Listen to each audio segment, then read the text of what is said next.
Ujumbe huu ni maalum kwa wewe ambaye ulikuwa una vitu fulani vya thamani sasa, na vitu hivyo sasa havipo tena.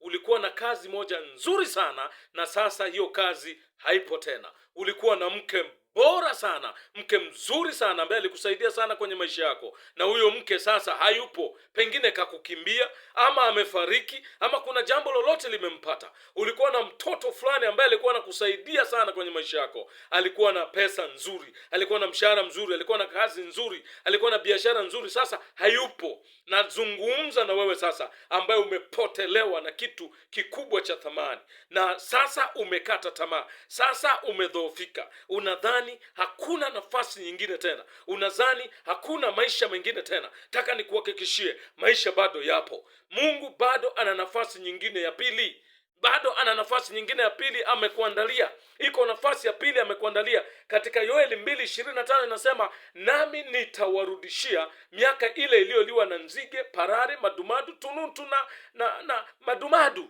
Nitawarudishia ile miaka iliyopotea, ile miaka iliyoharibiwa, ile miaka iliyokuwa ya hasara itarudi.